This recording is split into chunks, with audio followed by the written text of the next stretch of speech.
Welcome to Awesome Movie Year, the podcast where we take a look back at an awesome year for movies, which is every year. My name is Josh Bell, film critic and writer, and I'm joined by my co-host. I'm Jason Harris, filmmaker, comedian, media impresario. That's EMPRESARIO.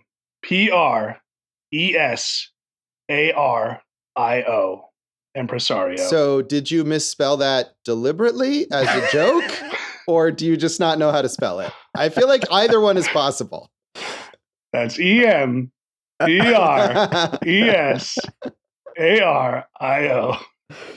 I got to say, I've been waiting for this intro all week. I knew it was going to be a good one. Yeah, no, that is good, and I feel like you keep me guessing there too, which I appreciate. I spelled it in Spanish, to be honest with you. I think right there. So, sure, that's a good way to look at it. Is it impresario? Impresario? It's impresario with an I at the beginning. I'm just like that Hooters at the beginning that writes congratulations to the person. Yes. Yeah, a very amusing detail. So this is our 10th season of Awesome Movie Year, and what we've been doing this season is looking back at all the different awesome movie years that we've covered in previous seasons and picking out one movie from each of those years to kind of catch up with based on our categories. So here we are taking a look at 2003, and we are picking up another documentary to talk about. And as Jason kind of is alluding to there, it is the film Spellbound from Jeffrey Blitz, the documentary about the National Spelling Bee. And there's lots of spelling in this film, of course. And Josh, you yourself are a former spelling bee champion. That I am, yes. I dug out my here. I'm gonna show this to no one who is listening, but to Jason and Dave, my spelling certificate here. Amazing. And my little placard that I wore around my neck when I was not in the National Spelling Bee. I was not nearly as good at spelling as the people in this movie, but I was in the regional, because I won at my school when I lived in California, and so I went to the regional bee. And this is when I was in 8th grade. So it's the final year of eligibility for the National Bee. And I did not take it seriously. I remember I enjoyed winning the spelling bees at school because it was easy. And I think probably no one else cared. And so I could just do it because I was good at spelling. But going on to the regional one, my English teacher was like, well, let's practice during lunch every day so that you can, do well at the regional spelling bee. And I was like, nah, I'm not going to do that. I just am going to rely on my natural talent. So of course I lost. How far did you make it in the regionals? See, I was thinking about this before we were doing this, and I thought I had only made it through the first round. I got out immediately. But I was looking up then an article that I wrote back in 2003 when I participated in an adult spelling bee. And in the article, I wrote about my previous experience and mentioned that I had made it to the 3rd or 4th round. So it's possible I made it a little further than I was currently remembering. But I definitely did not take it seriously. I don't remember the word that I got out on, something that haunts a lot of these contestants, the kids in this film and in general. I do remember in the adult spelling bee when I think I got to almost to the end, but I was out on Archaeopteryx, which I missed. What a dummy, huh, Dave? I know, really. Yeah. Come on. If you had studied, you would have had a chance to go to the nationals. I believe that. So, well, I appreciate that, but I doubt it. I mean, watching this movie and seeing what these kids were like. I mean, my experience was 5 years earlier than the one documented in this film, but still, studying occasionally during lunch with the English teacher, I don't think would have been nearly enough to match what these kids do in this movie. Well, we'll never know, Josh. You wasted that potential, and here you are because of it. Yes, but I do still have those souvenirs, as well as I used to have a little trophy in the shape of a bee from an earlier one when I was in 5th and 6th grade, and Jason lost it. So, I was hoping you wouldn't bring that up. Josh lent it to me for a movie shoot, and he said, be very careful. This is very important to me, which I don't think it is anymore, but somehow I did lose it, and I apologize for that. I forgive you, but I still, you know what? If you told me Oh, you know what? I found your spelling bee trophy in a box somewhere. I'd be happy. I have looked, Josh. I have. I'm sure. I know. This is a guilt-riddled episode for me, guys. Yeah. I forgive you.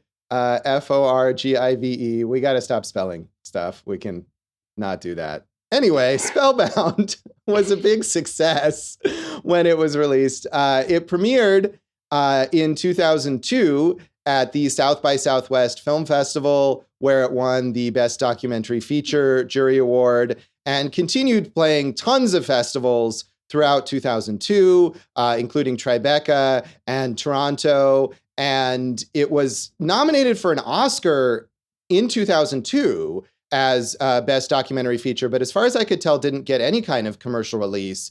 So maybe a very short qualifying release, but it lost its Oscar bid to Bowling for Columbine, and then was eventually released in 2003, in April 2003, in theaters, when it grossed $7.5 million worldwide, which is a huge amount of money for a movie like this. And I can't imagine the budget was anywhere close to that. So a very profitable film, and such a long life, after getting that early Oscar nomination, basically before it was released, in 2004, it won an Emmy for Outstanding Cultural and Artistic Programming, thanks to its broadcast on Cinemax. So I don't know how all of those eligibility things work. If it just aired on TV, then it was eligible for an Emmy, even though it was a whole theatrical release. But either way, highly, highly acclaimed film. Yes, and Cinemax, not known for its award-winning programming, especially the late night section of it. Yeah, that's true. Surprisingly little nudity in this film. Thankfully. Yes. It also won an Ace Eddie Award for Best Editing for Documentary for Yana Gorskaya.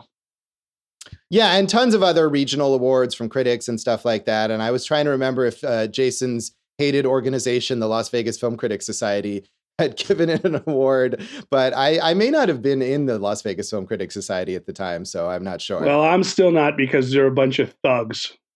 Yes, I just wanted to give you another chance to badmouth the Las Vegas Film Critics Society there. I mean, I'd rather not, but they keep putting themselves in the same position, Josh. Yeah, it's so true. So true. So critics also were highly complimentary toward this film. Roger Ebert seems to have sort of contempt for the idea of a spelling bee, which was amusing, but he liked the film. He said, "It is useful to be a good speller up to a point.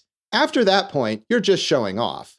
The 8 contestants in Spellbound, who have come from all over the country to compete in the 1999 National Spelling Bee, are never likely to need words such as opsimath in their daily rounds, although logaria might come in handy. As we watch them drilling with flashcards and worksheets, we hope they will win, but we're not sure what good it will do them. We cheer for all of these kids because it is so easy to remember the pain of getting something wrong in front of the whole class. None of these teenagers is good only at spelling. Jeffrey Blitz takes his documentary into their homes and schools, looks at their families and ambitions, and shows us that they're all smart in a lot of other ways, including the way that makes them a little lonely at times." And it's funny because I feel like we've talked a lot about Ebert reviews where he'll reminisce about his childhood and how he was kind of an outcast or a smarty pants as well. But he seems less not identifying as much with the spelling bee nerds as he has with others. So I wonder if Roger Ebert would be beating up the spellers. Yeah, too bad there wasn't a film review bee for him back in the day. Yeah. Oh man, I would have loved you and I both would have loved the film review bee. Agreed. It's literally what our podcast is, Josh.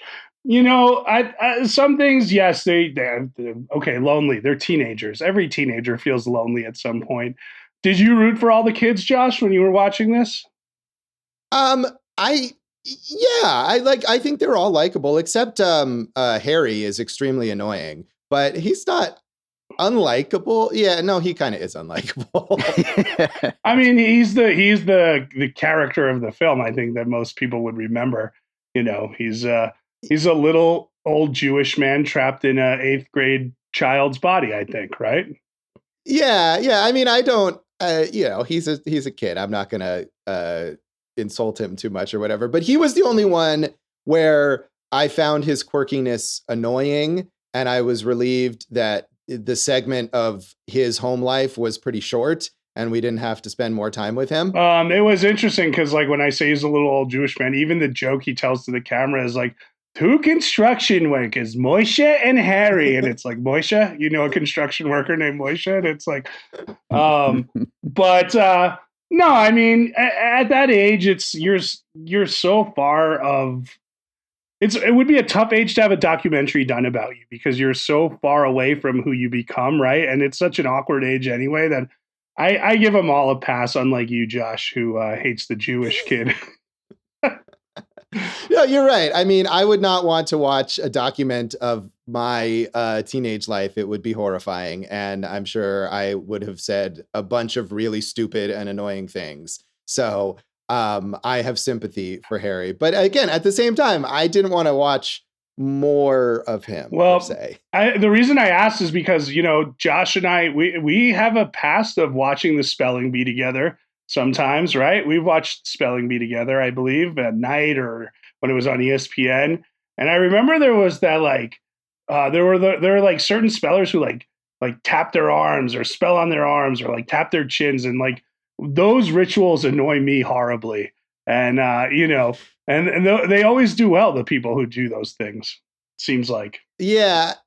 There are a few instances in this movie of the spellers like kind of writing on the back of their placards or on their arms with, you know, with their fingers trying to spell things out. But that seemed to have become a much more common technique. Well, I don't mind that, like pretending to write on your arm. I'm talking about like, you know, a weird gesture like tapping your chin or, you know, making a sound that's awkward or whatever. That gets to me. But, you know, whatever. That's okay. I would still watch the Spelling Bee today.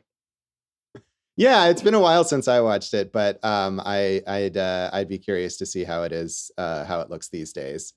So Claudia Puig in USA Today said, "Who would have thought that following 8 kids as they prepare for and compete in a national spelling bee could be so riveting? Director Jeffrey Blitz did. His saga of hardworking and ambitious middle schoolers captivates and touches its audience as it draws parallels among the boys and girls whose backgrounds couldn't be more different. It's refreshing to see kids, primarily ages 12 to 14, engage in purely intellectual pursuits. And the gentle, sometimes whimsical style of the filmmakers is perfectly appropriate to the subject matter."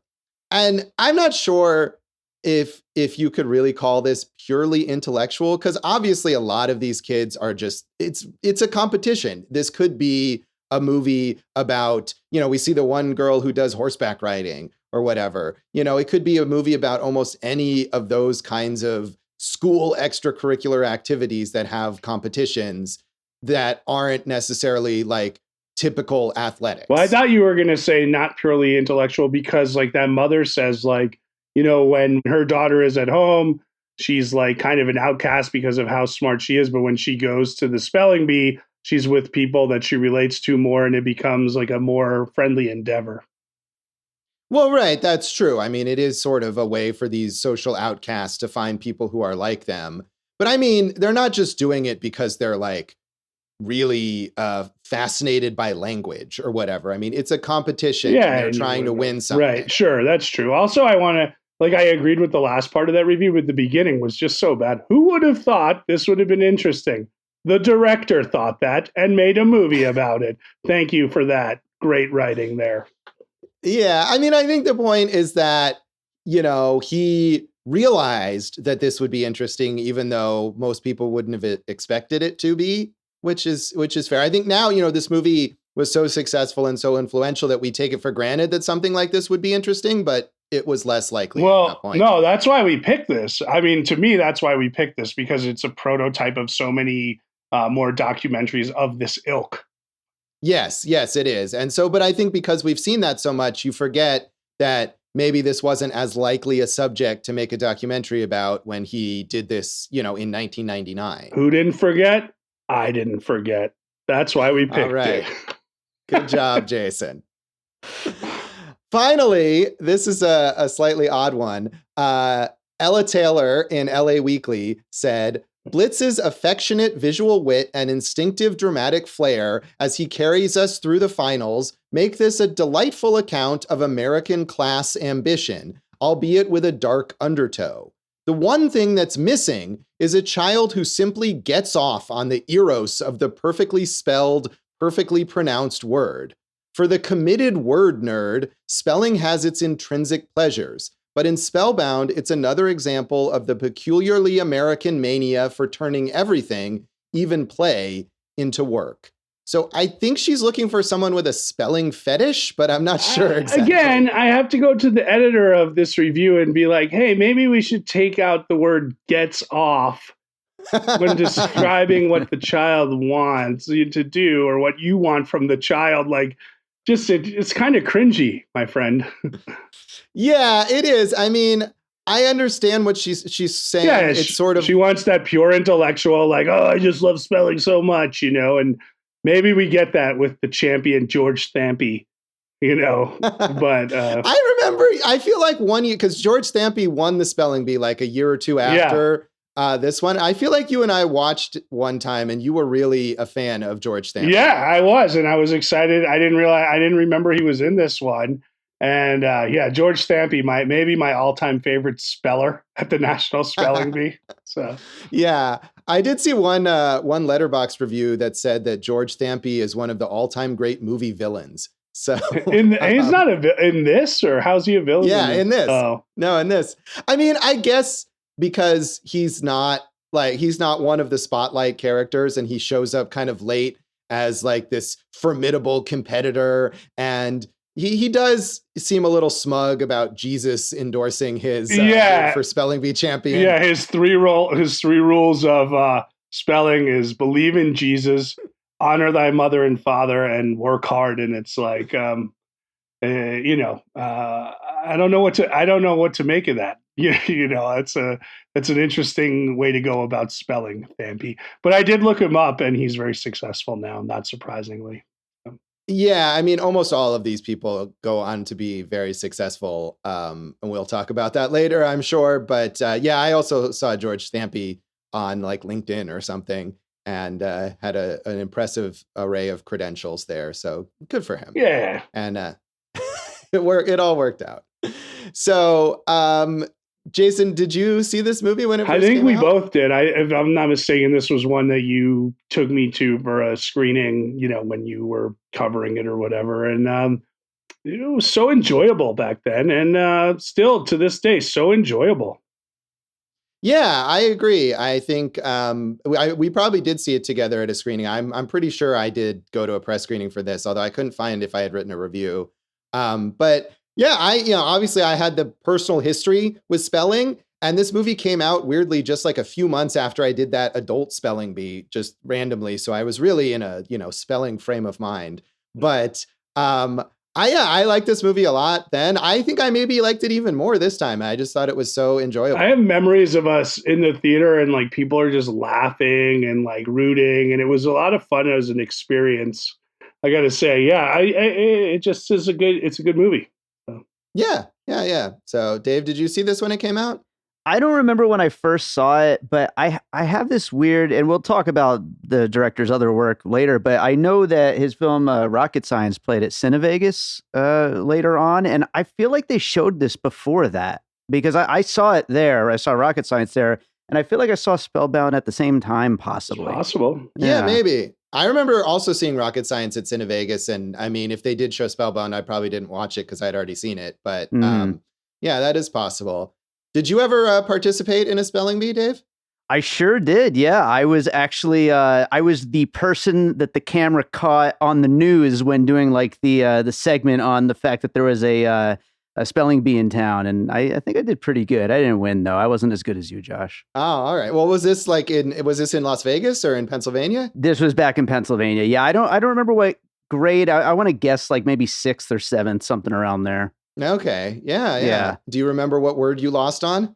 I wish. I absolutely wish. I'm going to dig out that video one of these days. Maybe before this goes up. We'll see. Oh, man. You know what would be awesome is if you digitize the video of you with the spelling bee. We definitely I'm would gonna love try. to post that. We need that. That's a need. Yes. So anything else you want to mention on the background of this film, Jason? Josh, I was hoping you would tell the story about the time you participated in the erotic spelling bee.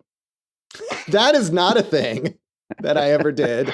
The adult spelling bee was not adult in the erotic sense. It was merely for adults, although it did take place in a bar. And I won a bunch of beer glasses as a consolation prize, which was useless for me because I don't drink beer. But there was no eroticism whatsoever in that spelling bee. Well, then I got nothing else on the background here. All right. Well, we'll come back in a moment and talk about our general thoughts on Spellbound.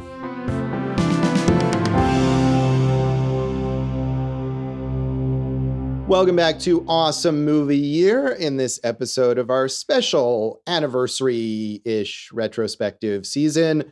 We're returning to 2003 to talk about our documentary pick, Spellbound.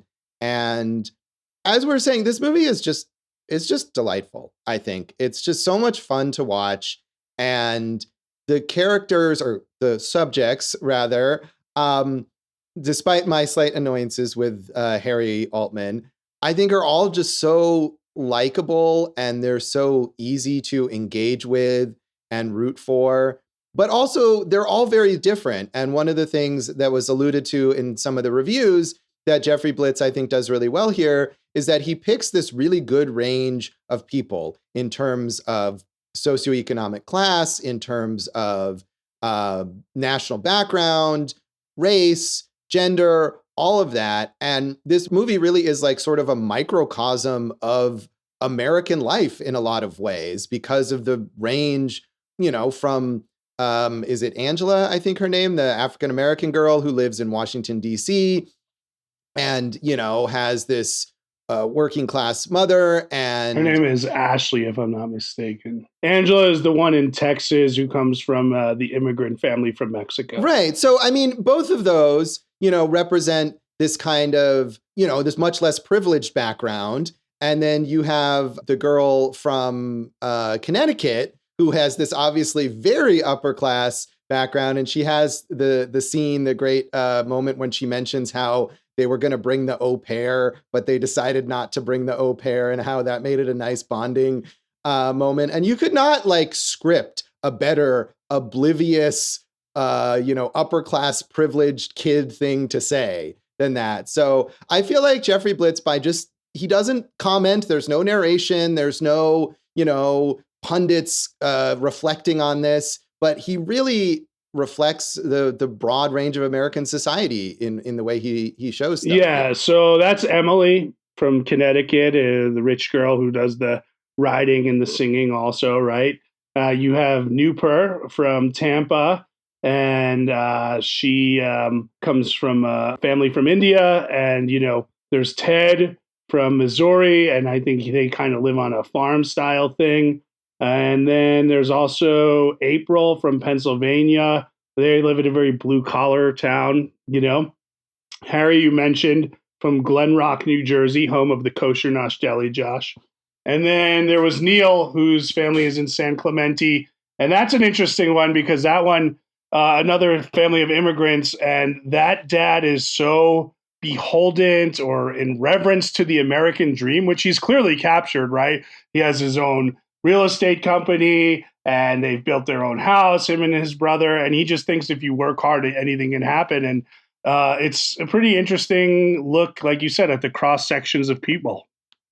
Right. And I think even when you think of, and something, the spelling bee became more and more dominated by a lot of these children of Indian immigrants, but even the two families from India that you see in this film are very different. You mentioned you have Neil's family who are quite wealthy, and his father is really obsessed more than Neil is with succeeding in the spelling bee, and they hire all these tutors for him, and he spends 8 hours a day going through all of these words, thousands and thousands of words. And then Newper, her family, who are also very supportive and proud of her, but they're much less rigorous, and they're much less obsessive about coaching her to succeed. So, you see this range of dynamics within the families. Some of the parents, all of the parents are supportive. We never get anyone whose parents don't care. I guess we do have Harry's mother, right, who mentions that she forgot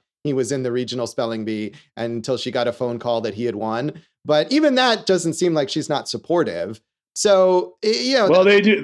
They tell the story of the woman who said that the spelling bee is just another form of child abuse. So, which is less about not supporting your child and more about the, mechanism of the spelling bee and everything. But yeah, no, like you're saying, you do see all this, and you do see those different ways that they prepare. Like with Neil, it's interesting because like his dad, like you said, gets him these tutors for all these languages so he could study French words that turn into, English, and, Spanish words that come into English. And then his mom says stuff like, well, I put his clothes out for him because it gives him an extra 2 minutes a day, which he could be studying. So they're obsessed, but it's like a family team effort, right? And then the sister his older sister who was in the spelling bee also goes on to say, like, we go to the movies. Neil plays with his friends. So they have a goal here. And the dad kind of is pretty clear, and I think pretty, I don't think he's off base by saying, like, hey, whether he wins or loses, he's going to learn that if you work hard for something and you try for something, there's a reward to it, right? So maybe he went, obviously, we'd say, like, a little overboard, but his intentions were right, I think. Yeah, and I think that he is the closest to the kind of awful, stage parent or coach parent that we think of for performers or kids who play sports. But he's not terrible in the way that so many of those parents are. And he still seems very loving and supportive. And when Neil, spoiler alert, gets out in the spelling bee, you don't see anything from that father other than, I'm proud of him, I love him, whereas the sort of stereotype of that kind of parent would be yelling at him, or why didn't you remember this, and why didn't you use this technique or whatever. So I don't think he comes off as bad here. It's just different from, he's at a more intense level than any of those other parents. Yeah, and as for the kids, they all seem to take it pretty well, except Ashley. She takes it the hardest and is crying when she's eliminated. But I gotta say, for the most part, the kids were like, I did my thing, and they were all pretty cool about it. Yeah, and poor Ashley, of course, is, more than any of these other people would really benefit from winning a scholarship. You get the impression that maybe not all, but a lot of these other kids, it wouldn't really make a difference. They're going to go regardless. But for her, in the circumstances that she's in, she has a lot more riding on it, I think, than anyone else does. And that, I think, makes it a lot harder for her to lose. She comes from a lower socioeconomic class, single mom in Washington, D.C., as far as we can tell. Josh, when you lost, did you cry? No, I'm pretty sure I didn't, because, again, I kind of set myself up to lose. I was like, whatever, I don't care. I don't want to try. If I get it right, I get it right. If I don't, I don't. I feel like I was more disappointed when I lost the adult spelling bee. Yeah. Because we were all disappointed in you then. Were you there? I don't remember if you were there. I don't think so, but I want to hear about you being disappointed in yourself. So please go on.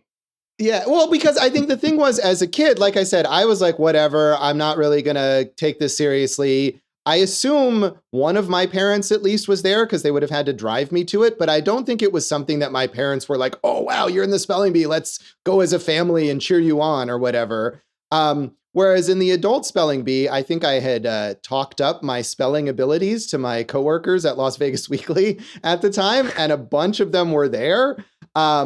And I think they took bets. This is all from reading my article that I wrote that I read over last night. So they took bets on me winning the spelling bee. And, there was definitely a lot more of a performance aspect to it. And so I remember being more disappointed that I had messed up that word, especially because, and this is something that comes up in the movie as well, a lot of it is the luck of the draw. You get up there and you get a word that you don't know how to spell, and so you're out. Whereas then the later words that come up for other people, you're like, oh, I knew all those words, and I just happened to get the one that I didn't know. So that was certainly frustrating to sit there and realize, well, I could have spelled all the rest of the words all the way through, including the winning word. But of course, I got stuck with the one that I didn't know. Yeah, I think if I competed in an adult spelling bee and I lost, I would make a huge dramatic show out of it.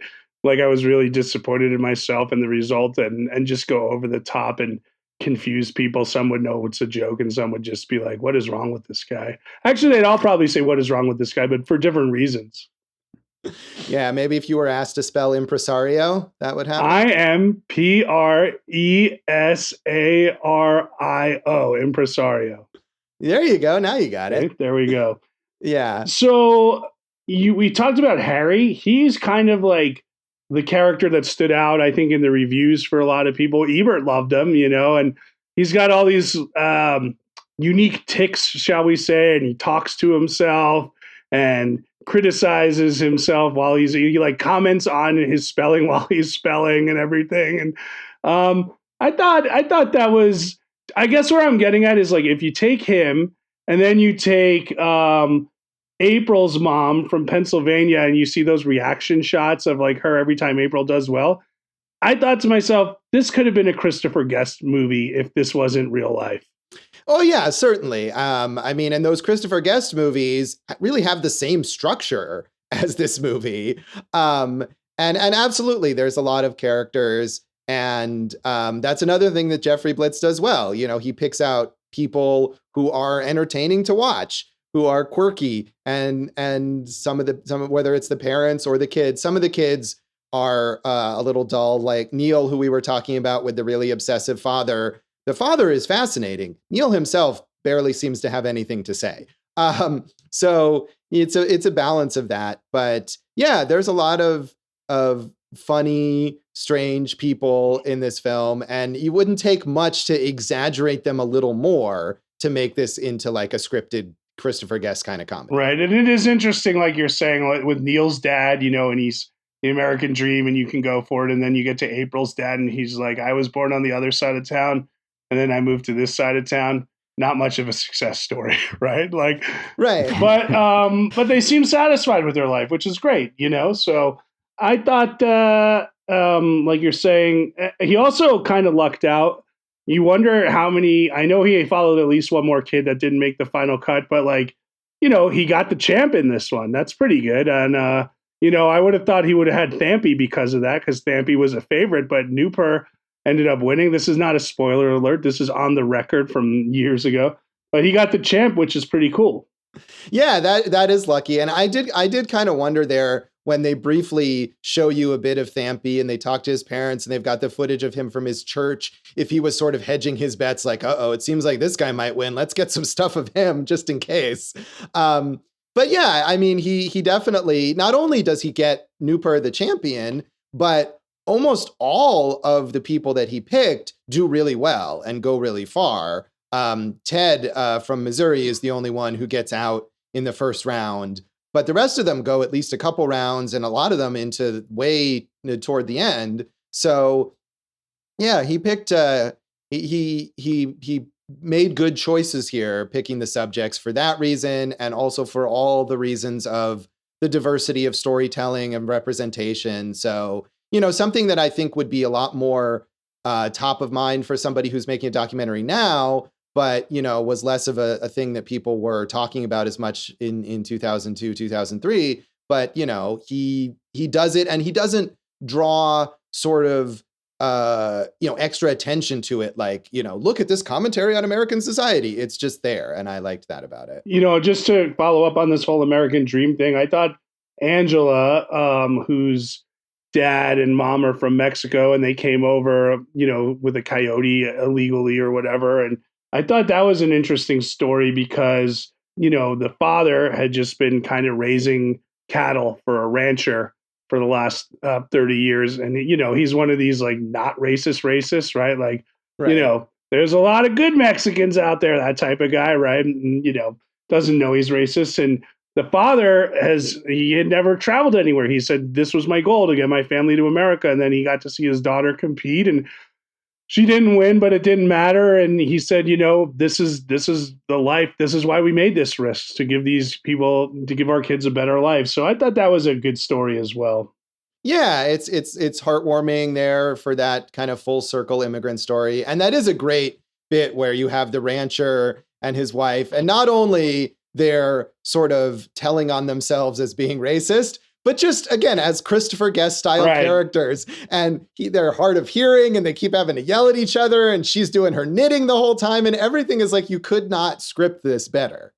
You know, Josh, if we're talking about people telling on themselves, there's that whole story about Neil. You know, we talked about his dad, but how about his grandfather? In India, he paid 1,000 people to pray for Neil to win, but he said, if Neil does win, I'll feed 5,000 people. So 5,000 people did not get fed because this man's grandson did not win a spelling bee. Like, kind of a dick move, bro. Yeah, I thought about that as well. And especially the way one of Neil's tutors like tells the story that this is happening. And she presents it as like, oh, and if he wins, 5,000 people will be fed. Like, this is a great thing. Like, lady, do you not understand that these starving people are losing out on the the generosity of Neil's obviously wealthy family based on a fucking spelling bee? Do you think they told him too? Like, hey, Neil, there are 5,000 starving people that are waiting for you to win this thing. And if not, they'll still be starving. No pressure. Go win, Neil. Go win. Right. It is a horrifying thing if you think about it for more than like a second, which obviously that lady did not. But there's so many great details in this. You mentioned the congratulations sign from the Hooters in Nooper's hometown. And there's the other misspelled sign for Ted that calls him a Chapham instead of a champ, that his little brother kind of makes fun of him. And I love the one, I think, is it Nooper's little brother who does his whole interview sitting in an inflatable Darth Maul chair that I just thought was hilarious. And, just a dumb thing that a little kid who's probably like, 9 or 10 years old or something in 1999 would obviously own an inflatable Darth Maul chair, but it's just perfect. And the terrible t-shirts that they wear. Ted, I think, has this extremely ugly, like Tasmanian devil t-shirt that's green. It just, whether that, like, I'm sure that's not on, he didn't tell the kids what to wear or where to sit necessarily, but he just has a great eye for these weird bits of Americana. Yeah, I would have liked to have seen more because that woman had said like, oh, when we come here, or one of the moms said, we go to events and there's an ice cream social, and like, I would have loved to have seen more interaction with the competitors and their families at the events surrounding the spelling bee, because that's something we don't know anything about. I think that could have added some good color to the film. I also, they kind of do a little bit of the history of it, which you have to do in a documentary like this. I like that. And I was always fascinated by Alex Cameron, the pronouncer, the professional pronouncer of the thing, who I think died and has, there's that guy who was his assistant is now the pronouncer. But like, how does one become the pronouncer at a national spelling bee? I wouldn't have minded some more details on him either. Yeah, I mean, I think there's a good balance of that where you probably could have done the whole documentary just about the history of it. And they interview the guy who won the first spelling bee in 1925 and the pronouncer, as you said, and the woman who runs it at the time, who is herself a former champion. But there's enough of that to give you a sense of the history of it and how it's run without overwhelming the story of these kids. And so I don't know about him, but the guy you mentioned that's sort of his assistant or the one who works with him who then became the pronouncer, he was a former champion. So that's presumably one of the ways you get to be the pronouncer is to have been a champion. Well, like you said, that woman was a former champion, and she is like another Christopher Guest character where she's always saying, it's always there with you. People always know you're a former spelling bee champ. And I'm like, really? Are you just headed to Chili's and people are like, guess who's here? It's Paige, the 1981 National Spelling Bee champion. We all know her just by looking at her face, I mean, maybe. Like, come on, tell me. If you ran into George Thumpy in a restaurant, would you not be excited? I mean, I would, but I don't think I would recognize him at this point because he's not a child speller anymore, which is when I knew who he was, not as an adult endocrinologist or whatever he is now. No, that's totally fair. But yeah, I mean, there's so many. Also, one of the women who's the announcer for the ESPN broadcast is another former champion. So who we don't really see. She doesn't get an interview, but we see her doing the commentary on the spelling bee. So yeah, I would have liked to have known more about like stuff like that too. And I'm not like, I like this movie, and we'll rate it in a minute here. But like But I do think there are aspects of it that could have been expanded upon. And I'm glad this was 90 minutes. I'm sure if he did it today, it could have been like a limited series following each kid and all these little details and stuff. Right. It could have been. And I feel like if it were that, we'd be saying like, oh, there's too much detail. There's like more than we really need. Do we need, 1 hour long episode with each of these kids before we get to the spelling bee or whatever? I given the current trend in documentaries, I'm happy to see a 90-minute documentary where I'm left wanting a little more rather than something where I'm like, when will this end and put me out of my misery? So that's my feeling on the documentary format, at least. So should we give this a rating out of 5 impossible to spell words, 5 opsomaths, 5 whatever the fuck that is? Lagaria was the one she won, right? I feel like that's an easier one. For me, at least, I'm like, well, I know what that word, if I know it, what it means, and I've heard it used in actual speech, generally, I'm able to spell it. So did you know bands? Because it's such a short word. No, right. I would not have known that one, which is the one that Harry Altman loses on. I wouldn't have spelled it like him because, of course, he spells it like a very common other word. And he said he made the worst choice on it, too. Right. Yeah. But that's the other thing about Harry is that he's a sore loser, that when he talks about how he made the wrong choice in spelling, he still blames the pronouncer for not pronouncing it right. And it's like, look, man, you fucked it up. You got it wrong. Just own it. And that's another reason that I don't like Harry Altman. I mean, let's rate this before you keep ripping this Jewish boy apart, Josh, and showing your true colors. Okay. 3.5 impossible to spell words for me. I'm going to give it 4. I just really enjoyed this movie all the way through. And I had such a fun time with it again. So 4 impossible to spell words from me. Dave? I'm going to go 3.5 as well. It's great. And like you said, I think any longer, it would have started to like kind of come apart. Right. I think it's a perfect length. And that's something, especially with documentaries, that's important to know, like, hey, I've got enough. And now this is time to end it. So yeah, I appreciate that. We'll come back in a moment then and talk about the legacy of Spellbound.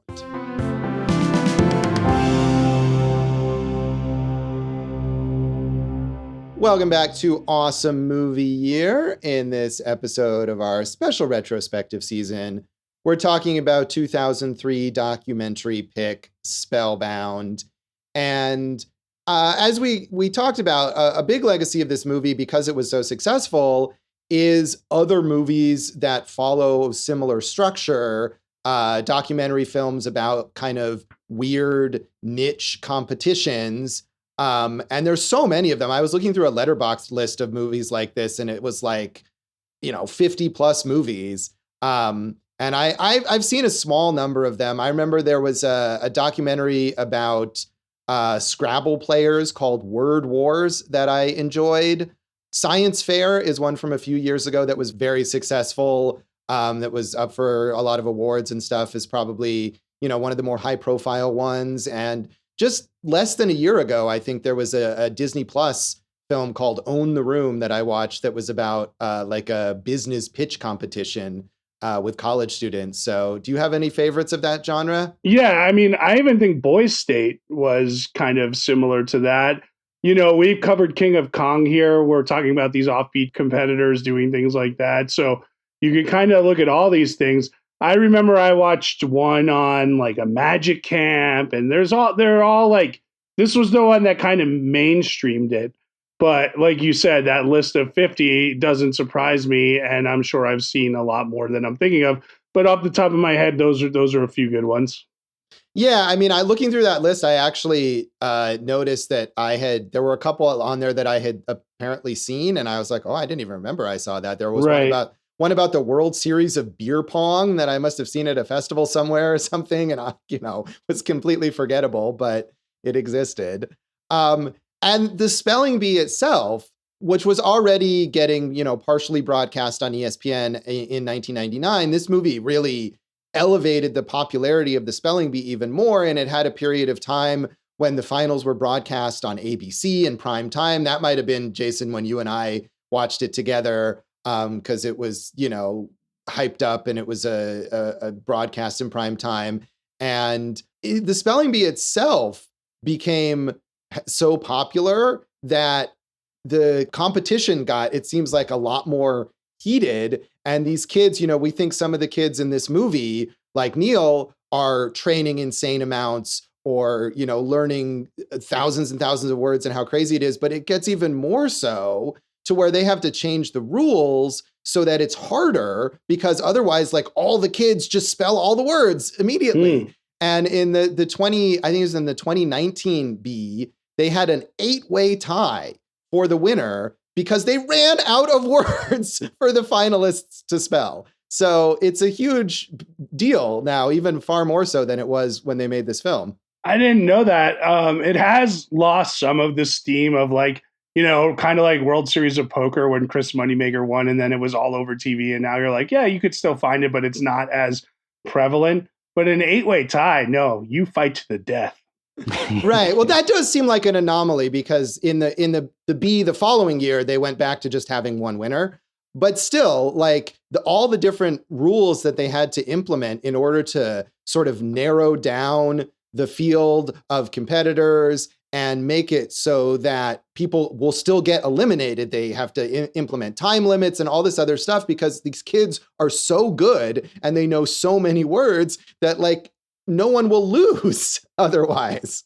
Okay, Josh, let's talk about something here. Yeah. Jeffrey Blitz. We Oof. loved this documentary and we loved his first feature. What happened?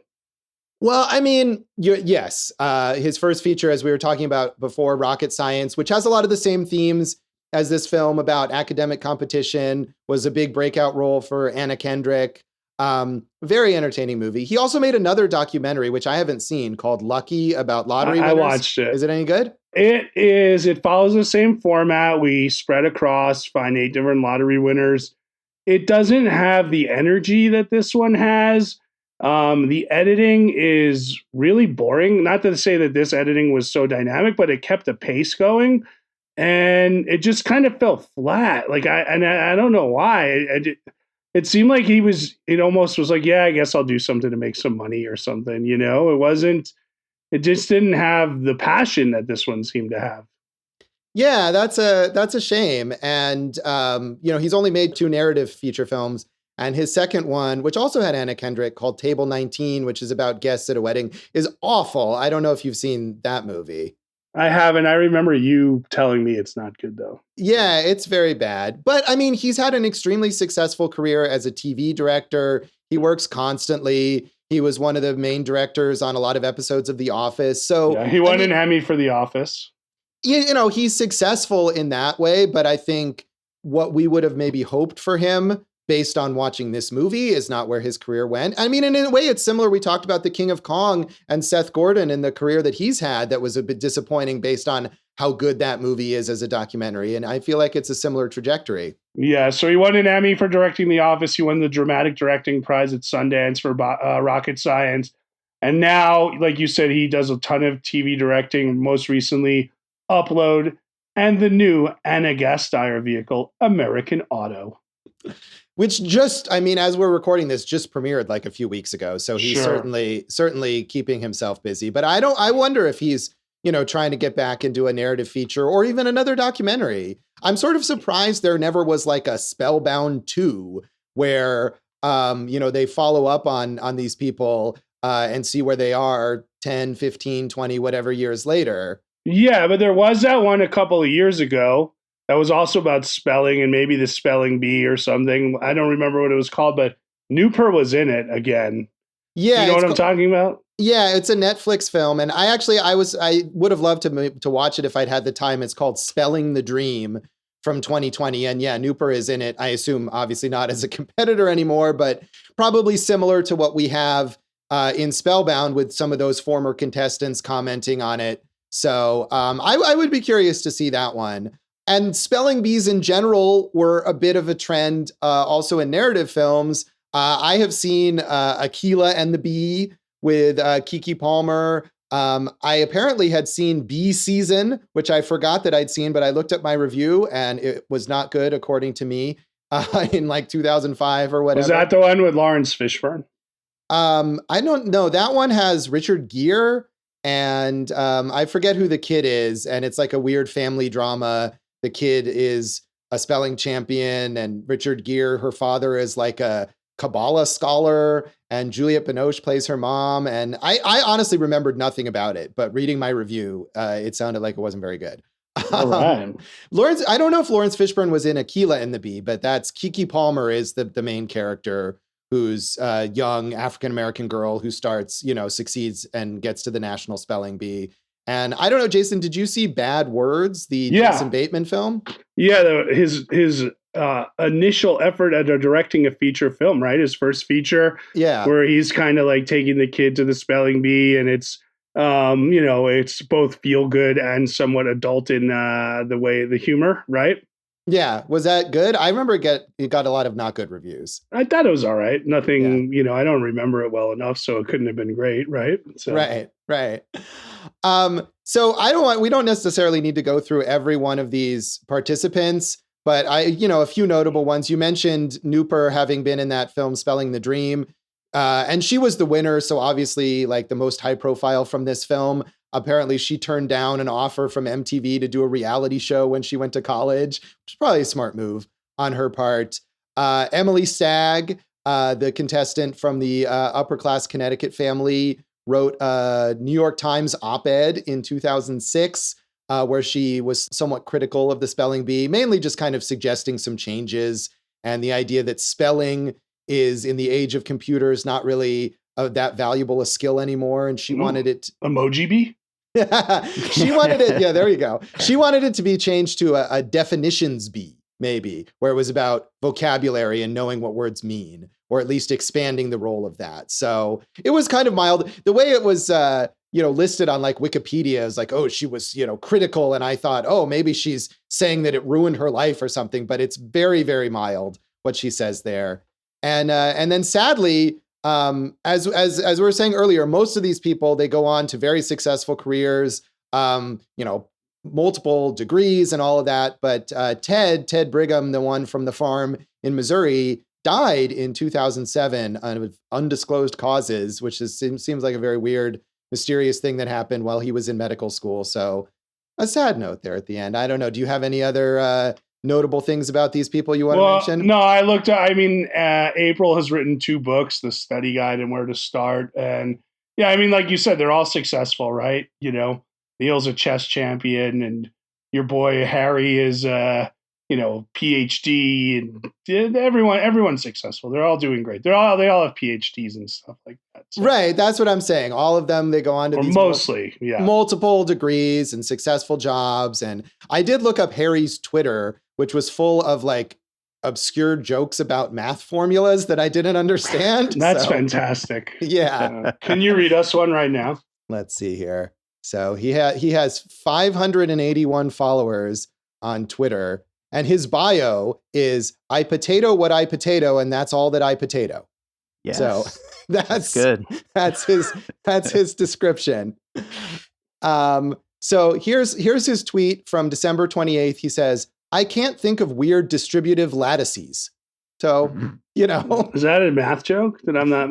I think, lattices are like a geometry thing or a math representation thing. Are any of these mathematicians named Moishi? I don't believe so. Yeah, here's something where it's like, I don't know if this is a joke or just an observation. He says, I only just realized each congruence class in Z, P/Z consists of a single tail, except for 0, which consists of 2. Kind of like R. So. Oh my God. He just gave it to 0 so hard. Oh my God. 0 must be feeling that one. Yeah. So follow Harry Altman on Twitter for more observations like that. Boom. What a takedown of 0. 0 must feel like a 0 right now, huh? Yeah. There you are. So don't get him started on R. Yeah, obviously, he's got a lot of thoughts on R. So anything else you want to mention on the legacy of this film, Jason? No, I think we did it. Josh, if you participate in another adult spelling bee or erotic spelling bee, Dave and I will go support you. Thank you. I would after I did that one, it was, even though I lost, I thought it was fun. And I was hoping it would become like a regular event. It was at this bar, and it did not. And so I never found another one to participate in, but I would. Maybe there's a Zoom one or something that I could do online. That might be a fun thing to do as I sit here. I mean, it seems like if you had a bar like, and you were like, we were going to do the annual spelling bee, that would make sense. What about the Putnam Spelling Bee? You got to mention that, the great, huge, successful Broadway show. Oh yeah, have you seen that Broadway show? No. Okay, well, it's mentioned. There we are. Thanks. I think it was being made into a movie at one point? I don't know if that's happening. Dear Evan Hansen? Okay, now we're just really totally lost here. I think we should wrap this up then. That is Spellbound, and that is this episode of Awesome Movie Year. Follow us, Harry Altman, on social media. You can follow us at Awesome Movie Year. I don't think I need to spell that for you because you know how to spell it. That's where we're at on Facebook and Instagram. Awesome Movie Pod on Twitter, awesomemovieyear.com. I'm Jason Harris Comedy, or J Harris Comedy on all the socials. My website, Go for Jason. It lost in the first round. I'm at joshbellhateseverything.com, which I did post some stuff on not too long ago. So I win. I made it to the second round there. Josh Bell Hates Everything on Facebook and at Signal Bleed on Twitter. And listen to our producer, David Rosen's awesome podcast, Piecing It Together. Check out Piecing It Together wherever you listen to podcasts, and follow us on social media at Piecing Pod, where I also post my Wordle scores. Oh, nice. I too have been playing Wordle, although not posting it, but very fun. Tell me what that is. I don't know that one. It's like a viral sensation word game that you can find online where there's just one little word puzzle a day. So it's a lot of fun, and it's simple and easy to learn how to do it, but it's a good challenge each day. So. I do a word game every day on the phone, Wordscapes, which is another one of those building puzzles. But now, hey, that's what I need. More games to make me avoid doing real work. That's what we're here for here at Awesome Game Year. What's in our next episode, Jason? So, Josh, since it is your pick, why don't you tell us what's in the next episode? Well, for my pick, we are looking at 2007, and my pick is Gregg Araki's stoner comedy, Smiley Face. So tune in next time for Smiley Face, and thanks for listening to Awesome Movie Year. Thank you for listening to Awesome Movie Year. Make sure to follow Awesome Movie Year on Facebook, at Awesome Movie Pod on Twitter, and at Awesome Movie Year on Instagram. And if you like the show, review us and rate us with 5 stars on Apple Podcasts.